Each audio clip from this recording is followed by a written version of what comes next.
Je crois en cette onction fraîche que tu as disponibilisée pour nous. Je crois au Saint-Esprit et en sa vie au milieu de nous. Nous y croyons. On est juste disponibles. Fais comme tu as fait. Dans le nom de Jésus. Amen. Est-ce que tu peux acclamer le Seigneur?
Proclamer que le Seigneur puisse joindre son serviteur. Je crois énormément que l'atmosphère est aussi liée à ce qu'il dégage. Je prie que nous travaillons d'une manière synchronisée par l'Esprit de Dieu. Alléluia. Je te sens très froid. Alléluia. Donne-moi un amen de présence. Alléluia. Donne-moi un amen très prophétique en ce soir. Alléluia. Est-ce que tu peux me donner un amen qui ouvre mon ciel? Alléluia. Je crois que Dieu va nous faire tellement du bien et j'ai hâte de m'allier au programme de Dieu. Lorsqu'on parle d'une soirée prophétique, la plus grande erreur, c'est de s'attendre aux paroles de connaissance. Le prophétique, c'est la capacité de reproduire ce qu'on a vu en esprit. Je reprends. Le prophétique, c'est la capacité de reproduire ce qu'on a vu en esprit. Il est possible que le Seigneur, dans une soirée prophétique, il vienne seulement pour arranger les destinées, restaurer les destinées. Et je crois qu'au-delà de ça, ne vous inquiétez pas, il donnera aussi des orientations. Il donnera des orientations claires qui vont introduire des personnes dans leur saison. Parce que je crois qu'aujourd'hui, le Seigneur va vraiment nous faire tellement du bien et nous allons quitter ces lieux avec des traces de la présence de Dieu. Parce que sachez que partout où Dieu passe, il laisse forcément des traces. Dieu ne passe jamais incognito. Quand Dieu passe, il laisse des traces. Même lorsqu'il visite Marie seule, mais Marie après, elle reste avec les traces de la présence de Dieu. C'est comme ça que Élisabeth n'a pas vu l'ange qui a visité Marie. Mais quand Élisabeth a rencontré Marie, il y avait les traces de la présence de Dieu qui étaient restées sur Élisabeth. Ah, j'ai envie d'annoncer sur 5 personnes ici. Je crois que je peux passer à 10.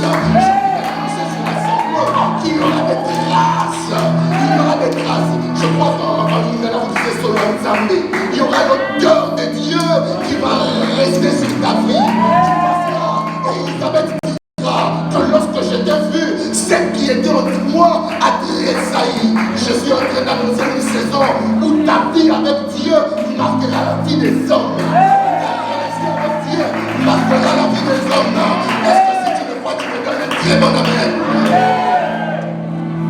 Aujourd'hui, je parlerai, je ne sais pas pendant combien de minutes, si je peux, s'il vous plaît, avoir une mélodie venue du ciel, juste l'instrumental, ça me fera beaucoup de bien.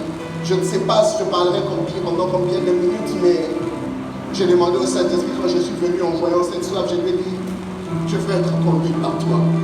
Au moment où tu veux que la prédication s'arrête, ça va s'arrêter. Au moment où tu voudrais que je puisse rien dire, je ne dirai rien. Aujourd'hui, nous allons nous laisser conduire par l'Esprit. Alléluia. J'aimerais dire merci au pasteur Shekina qui m'a associé à ce programme. J'étais venu pour certaines choses à Kinshasa et dès qu'il a appris, il m'a dit qu'il faut que tu passes pour bénir. C'est un honneur pour moi d'être là. Je suis la Mijette de plus que vous étiez un hangar dehors comme ça. Je suis sur les réseaux sociaux. Lui aussi me disait qu'on s'est suivi et je suis béni de voir le travail et surtout cette soif. En Mijette, vous êtes merveilleux. Vous avez tellement soif de Dieu. Et je prie que cette soif vous distingue. Que l'eau que vous puisez dans la présence de Dieu fasse de vous des solutions dans votre milieu respectif. Que ce soit dans les domaines séculiers, que vous soyez des personnes solutions. Merci beaucoup à l'homme de Dieu, corps de Josué. On m'a envoyé la photo et dès que je l'ai vue, j'ai senti que c'était un homme de Dieu. Je crois que Dieu va vous faire encore beaucoup de Dieu en plaisir. Je crois qu'il vous fera beaucoup de bien. Il vous fera beaucoup de bien. J'étais en train de voir votre affiche votre visage sur une affiche, mais ce n'était pas ici. On m'a dit que vous êtes de la compassion, ne vous étonnez pas. Ça, ce n'est pas une parole de connaissance, mais je voyais votre visage sur une affiche de la compassion comme une convention liée à la jeunesse. J'étais en train de voir quelque chose comme ça, et le Seigneur est en train de me dire que le temps qui vient, il est en train de vous propulser à une nouvelle vitesse. Je suis en train de voir une nouvelle vitesse qui est en train de venir par rapport à votre ministère. Et ma prière que cette vitesse vienne avec tous les piliers de la stabilité qu'il faut. Tous les piliers de la stabilité, parce que lorsque je priais pour ce moment, j'étais surpris de voir dans mon esprit qu'à la Mijette, on préparait beaucoup de cadeaux de mariage. Parce que le Seigneur est en train de me dire qu'il y a le mariage qui doit être célébré déjà bientôt ici à la première partie de l'année 2022. Et je prie que le Seigneur honore, qu'il honore les sacrifices de ses serviteurs dans le nom de Jésus. Alors je parlerai d'un thème plutôt étrange. Je parlerai d'Élie de Tishbite, un des habitants Galates. Je ne serai pas forcément dans toute la lecture parce que c'est la vie d'Élie qui sera un enseignement pour nous. C'est la vie d'Élie qui sera un enseignement pour nous. Oh God. C'est la vie d'Élie qui sera un enseignement pour nous. Je suis en train de voir quelque chose, permettez-moi, parce que je peux me sentir à l'aise de prêcher, que je comprenne ce que je suis en train de voir. Dans mon esprit, je suis comme en train de voir quelqu'un qui se plaint de douleur au niveau des dents. Il y a quelqu'un qui a des problèmes avec les dents souvent. Je suis en train de voir dans mon esprit quelqu'un qui se plaint comme problème avec les dents. Il y a quelqu'un, souvent les dents vous dérangent. Soyez prompt, je suis en train de voir. Vous êtes là? Ok. Je peux vous voir seulement. Ok. La dernière fois que ça vous a dérangé, c'était quoi? Ça vous dérange même maintenant?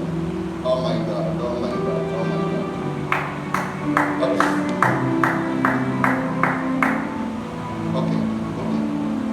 On peut avancer d'abord avec la parole, non? Aujourd'hui, le Seigneur va vous guérir. J'étais en train de voir une flèche comme au niveau des dents et le Seigneur accepte de faire grâce. Vous allez témoigner les dieux de grâce aujourd'hui dans le nom puissant de Jésus. J'aimerais, avant d'avancer rapidement, je l'ai vu, mais je suis comme dans mon esprit en train de voir je ne vois pas le visage de la personne, mais je vois une tenue comme des magistrats. Et au fait, je vois la personne être assise comme au niveau de la cour, comme d'une cour, je ne sais pas si c'est cour d'appel, si c'est quelque chose comme ça. S'il y a quelqu'un qui a un lien avec une personne, membre de famille, qui est comme assis au niveau d'une instance judiciaire, ici à Kinshasa, vous pouvez juste balancer la main. Cour d'appel. Cour d'appel. Cour d'appel. Ok. C'est bon. C'est bon. Alors voilà. Élie est Tishbite, l'un des habitants de Galade. J'aimerais qu'on lise rapidement. Est-ce qu'on peut se tenir debout? On va honorer la parole de Dieu. Après, nous allons couler. Est-ce que tu peux dire avec moi Saint-Esprit? Ah, dis-le très bien, je te sens déconnecté. Saint-Esprit. Mets la main sur ton cœur. Dis-le Saint-Esprit. S'il te plaît, est-ce que je peux avoir fait comme tu veux? Dis-le encore Saint-Esprit. Avec la main sur ton cœur. Saint-Esprit. Je suis disponible. Ouvre ton ciel sur moi. Dis-le très fort, ouvre ton ciel sur moi. Dis-le avec foi, ouvre ton ciel sur moi. Dis encore, je suis disponible. Ouvre ton ciel sur moi. Ah frère, c'est ce que je ne veux pas que cette soirée soit comme toutes les autres soirées. Dis encore pour la dernière fois avec toute ta foi, je suis disponible. Dis encore très fort, je suis disponible. Ah, la dernière fois, dis-le, je suis disponible. Ouvre ton ciel sur moi. Est-ce que tu peux lire avec moi un roi? Fais comme tu veux, fais comme tu veux, Kadavash. Je suis en train de faire une vision. Je vois des téléphones qu'on branche à la charge. Et le Seigneur me dit qu'il est en train de restaurer la force de plusieurs qui ont perdu les ailes de la prière. Aujourd'hui, vous allez rentrer avec une force renouvelée par rapport aux ailes de la prière. Un roi 17:1. La Bible dit, Élie, le Tishbite, l'un des habitants de Galade, il dit à Akab, l'Éternel est vivant, les dieux d'Israël dont je suis le serviteur. Il n'y aura ces années-ci, ni rosée, ni pluie, sinon à ma parole. Est-ce que tu peux acclamer le Seigneur alors que tu prends ta place?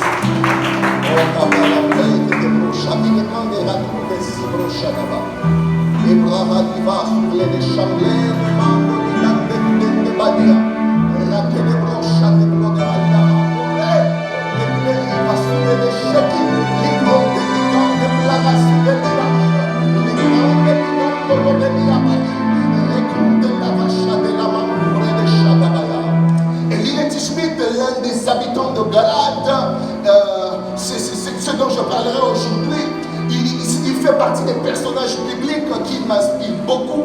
Mais aujourd'hui, je parlerai de 6 à 7 choses que cet homme qui fut l'un des habitants de Galade nous enseigne. Mais j'aimerais que nous revenions dans le contexte. Dans le contexte, c'est que Israël est en train de traverser une des périodes les plus difficiles. Parce qu'à la tête d'Israël, il y a un roi qui agit comme un païen.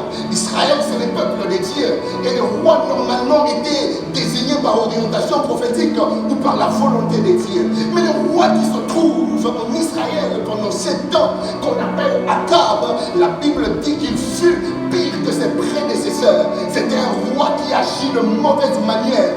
Et l'une des choses qui faisait qu'Akab fut mauvais dans sa gestion de la royauté, c'est parce qu'il s'était mal marié. Il avait épousé la femme qu'on appelle Jézabel.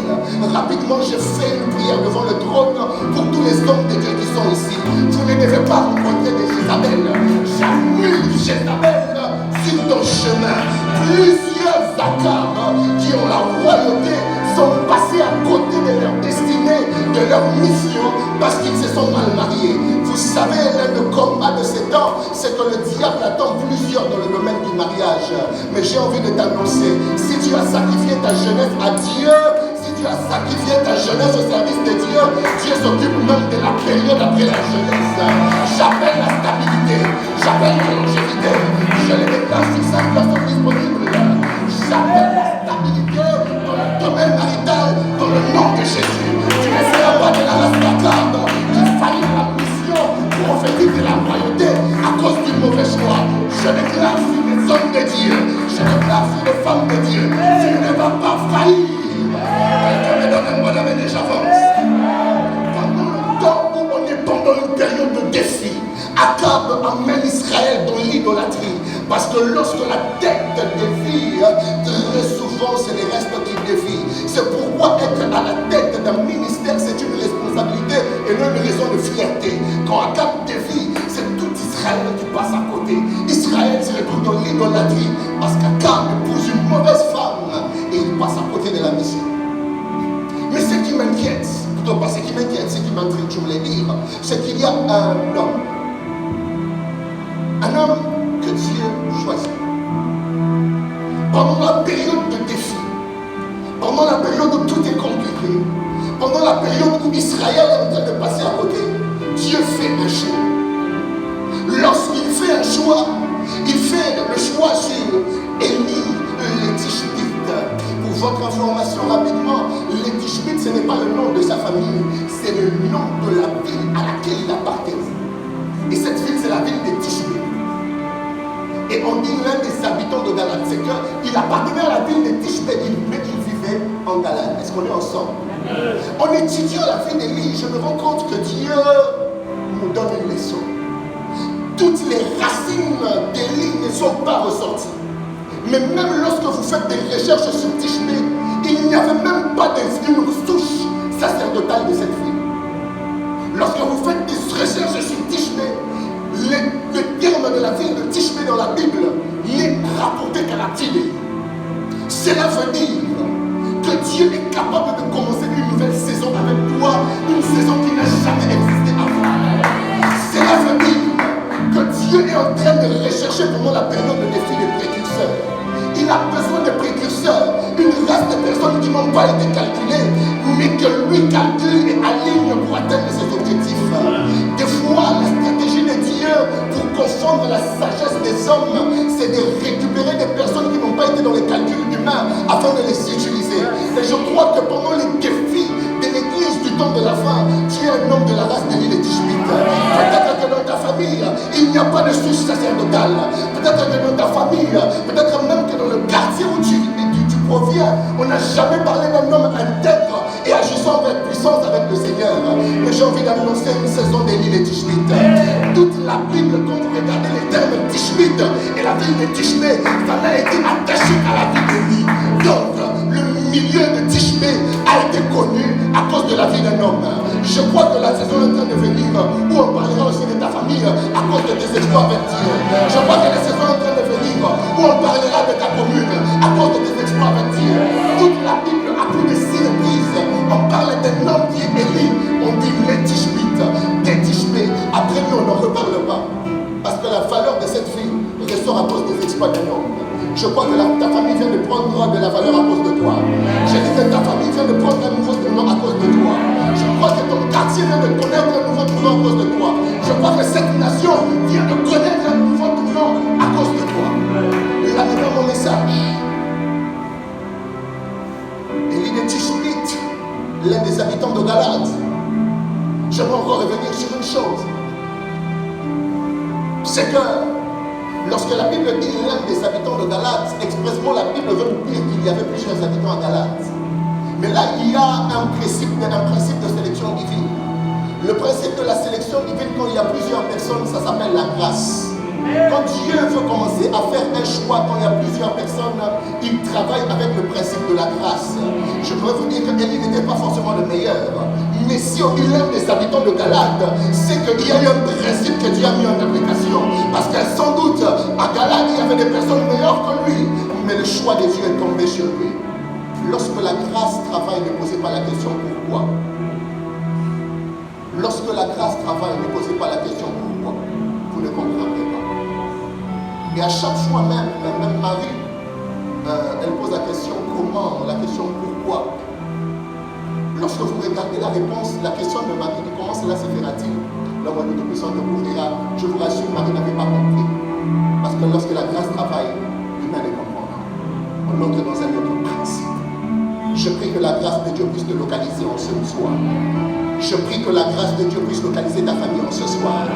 Je prie que tu sois un homme de la race de Tishbite, une ville, une famille qu'on ne connaissait pas. Mais à cause de ton attachement avec Dieu, on parlera de vous. On parlera de ta famille. On parlera de la Michel dans le nom puissant de Jésus. 6 choses que Élie m'enseigne. La première chose qu'Élie m'enseigne, c'est en fait ce que l'on va tirer de plusieurs passages. Mais j'aimerais d'abord vous emmener à lire. Vous pouvez lire à la maison, vu que je suis en train de courir derrière le temple d'Abachaya.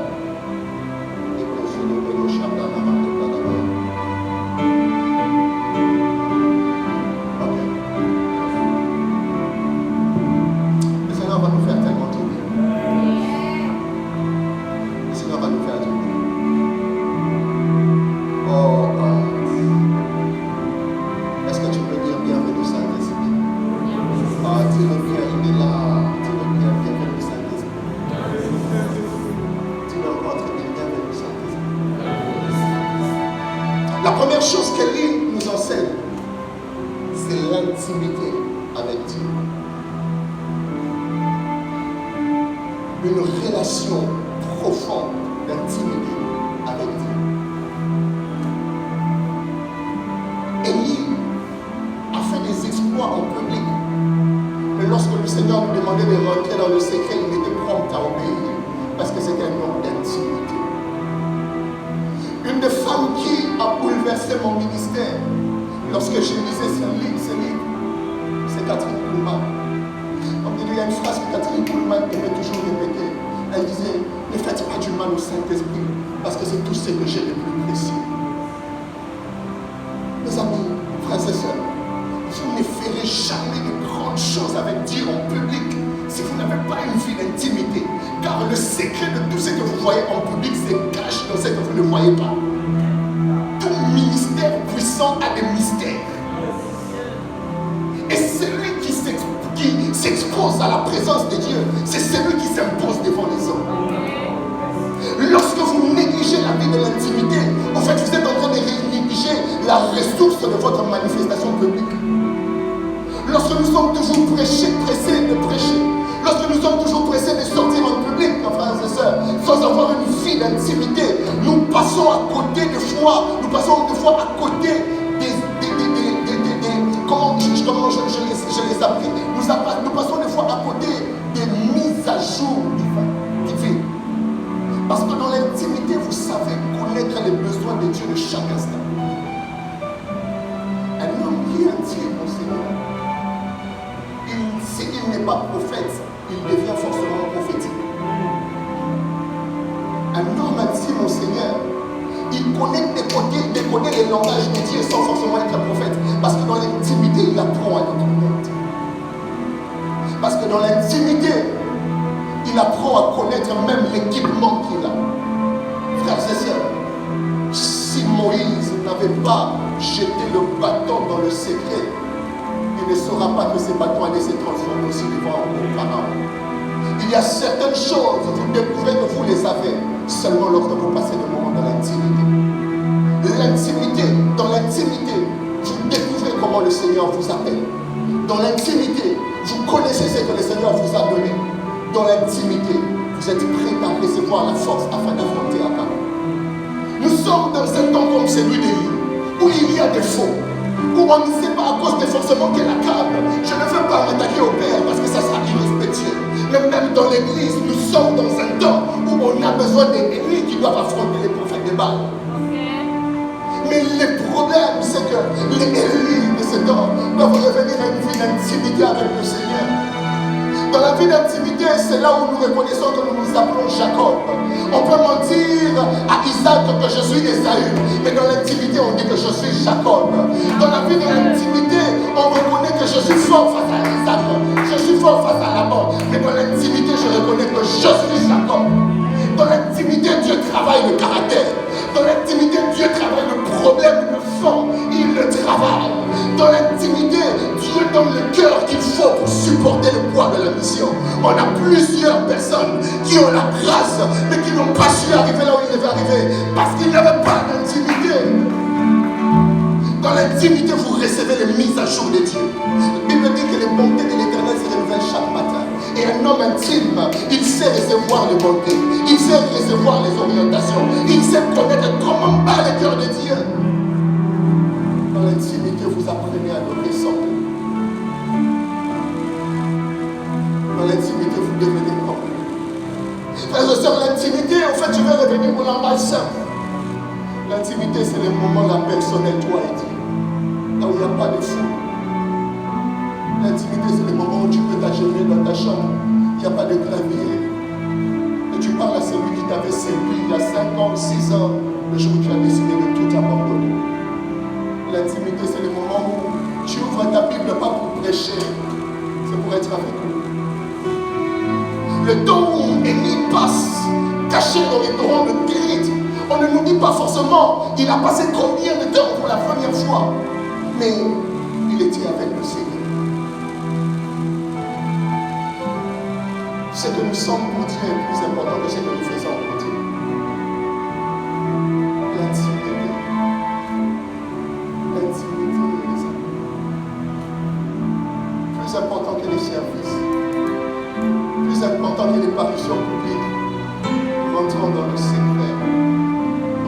me chercher dans le secret. Quand on lui dit des fois que je m'appelle Jacob, à Isaac, tu dis que tu es Esaïe. À Laban, tu montres combien tu es malin.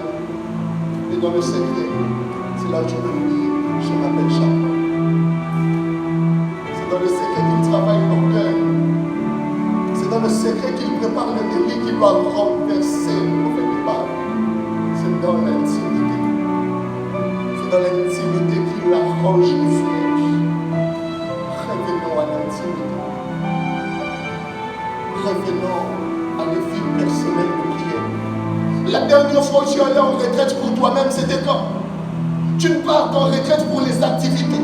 La dernière fois où tu es allé pour parler à Dieu, pas des autres, mais de vous deux, c'était quand? La dernière fois où tu t'es comporté comme une épouse, c'était quand? La dernière fois, c'était quand? Lorsqu'il n'y a plus de vie d'intimité, nous sommes plus conscients de ce qu'on doit donner et non de ce qu'on reçoit. Lorsqu'il n'y a plus de vie d'intimité, le péché commence à avoir accès facile. Vous savez, frères et sœurs, dans l'intimité, le Saint-Esprit vous reproche les choses que vos fils, que les hommes qui vous acclament ne peuvent pas vous dire. Révélez dans l'intimité. Dans l'intimité, le Saint-Esprit ne te parle pas que des nations.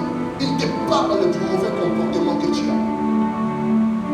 Parce que le Saint-Esprit, c'est l'ami le plus vrai que vous avez.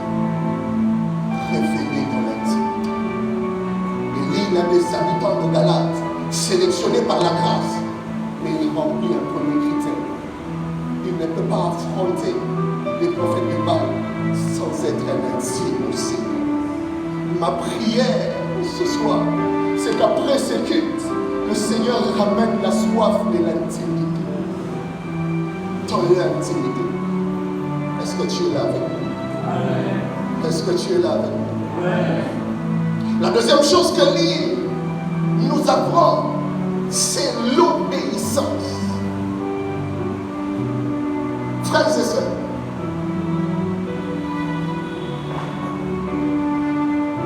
le grand problème, j'ai mis un nom de Dieu qui l'a dit. Le grand problème avec les manifestations de Dieu, c'est que à chaque fois que Dieu se manifeste, il faut que tu retiennes la cuisine qui avait amené sa manifestation. Plusieurs fois nous passons à côté parce que hier on a été obéissant, on a vu les succès et on veut avancer aujourd'hui sans obéissance. Frères et sœurs, combien de fois nous savons encore cette obéissance à la voix de Dieu, cette obéissance à la parole de Dieu? Nous sommes pressés, nous sommes prompts à prêcher l'évangile, c'est bien, mais est-ce que sommes-nous obéissants à la voix de Dieu? Permettez-moi de prêcher comme ça. Nous risquons d'attendre des choses que nous ne vivrons pas. Parce que si nous ne nous alignons pas aux attentes de Dieu et à son style, nous n'allons jamais vivre ce qu'il attend de nous. La capacité de se plier à la voix de Dieu. D'ailleurs, la maturité spirituelle, frères et sœurs, différemment de la maturité humaine, un homme mature, humainement parlant, c'est un homme qui est capable de se débrouiller seul. Mais lorsque tu deviens mature selon Dieu, c'est quand tout le temps tu dépends de lui. La maturité avec Dieu, c'est dépendre de lui matin, midi et soir. Obéir à sa voix. Obéir à sa voix. Obéir à ses instructions. Obéir à ce qu'il demande. Obéir aux saintes écritures. Obéir, frères et sœurs.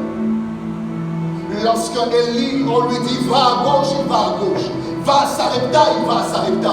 Frères et sœurs, à chaque fois que vous n'obéissez pas à Dieu, vous vous empêchez à vous-même de vivre une nouvelle expérience. Parce que le secret de la prochaine dimension se cache aussi dans l'obéissance. Car quand tu obéis, tu t'ouvres toi-même une nouvelle expérience avec Dieu.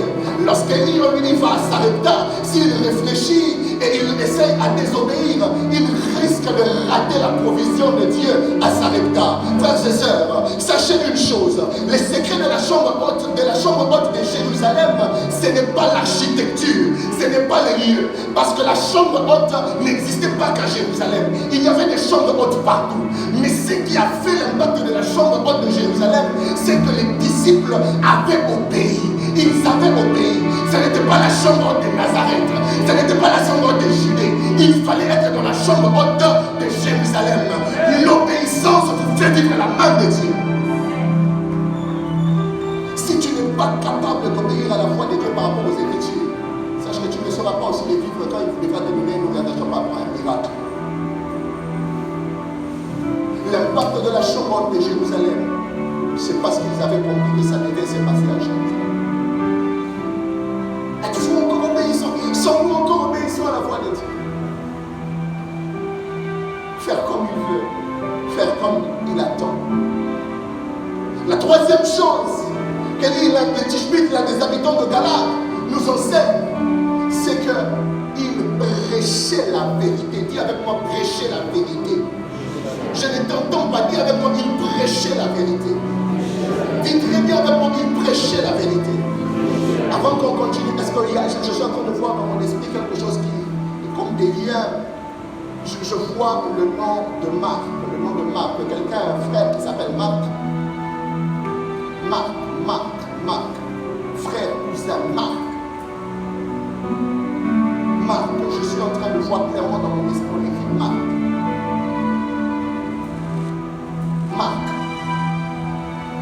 Ok. Je vois clairement ça devant moi. On est en train de mettre des barres par rapport aux généalogies. Je vois Marc devant moi. Saint-Esprit. Sorry. C'est qui? Un ami. C'est pas lui. Je vois par rapport à un général.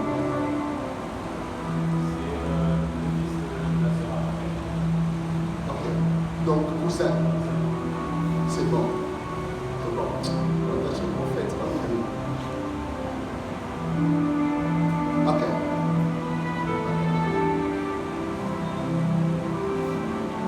Est-ce que tu peux fermer les yeux là où tu es? Lève juste ta main droite. Dis avec moi, Saint-Esprit. Je t'aime. Oh, je ne t'entends pas le dire. Dis avec moi, Saint-Esprit. Je t'aime. Dis-le avec charme, Saint-Esprit. Je t'aime. Dis-le pour la dernière fois, Saint-Esprit. Dis-le avec amour, Saint-Esprit. Vous savez, lorsque je le dis, c'est parce que je crois tellement en sa présence. Je crois tellement qu'il est réel. Et je veux qu'il sorte quand même. Parce que tu peux le dire, Saint-Esprit. Je t'aime. Alors j'étais en train de dire que la troisième chose, c'est qu'il prêchait la vérité. Frères et sœurs, prêcher la vérité qu'il était en train de faire, c'est qu'il s'attaquait aux mauvaises choses qu'Akab faisait. Dans le livre de 1 Samuel 18, 17 à 18, il dit clairement à Akab que ce qui se passe en Israël, c'est sa faute. Aujourd'hui, nous voulons détruire le faux, mais sans prêcher le message de la sanctification, sans prêcher le message que le Seigneur nous met à cœur. On ne va pas détruire le faux tout en les dorlotant. On ne va pas détruire le faux tout en les dorlotant dans nos messages. Il faut dire à Akab que ce qu'il fait, c'est mal. Aujourd'hui, nous voulons adapter un message par rapport à l'environnement. Quand on parle de prospérité, on ne peut pas parler de prospérité. Alors qu'Akab, des fois, vous savez, ce qui tue les ministères, ce qui tue les hommes de Dieu. Je parlais avec des amis serviteurs de Dieu. Ce qui nous tue des fois, c'est des partenaires. Vous avez un partenaire qui est un pécheur. Vous ne savez pas comment attaquer. Vous ne savez pas comment parler du péché. Je ne dis pas qu'il faut blesser, mais on doit prêcher la vérité. Élie, c'est un homme qui manifeste la puissance, mais aussi parce qu'il prêchait un message. Frères et sœurs, c'est lorsque vous accepterez de dire la vérité, de prêcher la vérité, que Dieu va accompagner aussi votre vie par la puissance de la vérité. Nous ne serons pas différents. Nous n'allons pas vaincre ces défis si nous ne connaissons pas prêcher la vérité. Or, je prie qu'à la mi-chef, nous parlions de la vérité. Que ça nous coûte peut-être des portes, que ça nous coûte peut-être des contacts, mais nous allons parler de la vérité. Nous serons de la race d'Élie, rachetés par la grâce, mais nous allons parler de la vérité. Nous n'aurons pas besoin d'Akab pour monter. n'aurons pas besoin d'accord pour être présentés. Au nom de la vérité, à cause de Jésus, nous allons prêcher. On va prêcher la sanctification, on va prêcher la prospérité. Les âmes seront gagnées, les maladies vont marcher, mais on va parler de la sainteté, on va parler de conversion. Nous allons prêcher la vérité. La puissance de Dieu sera toujours correspondante au message de Dieu. C'est lorsque tu sauras respecter le message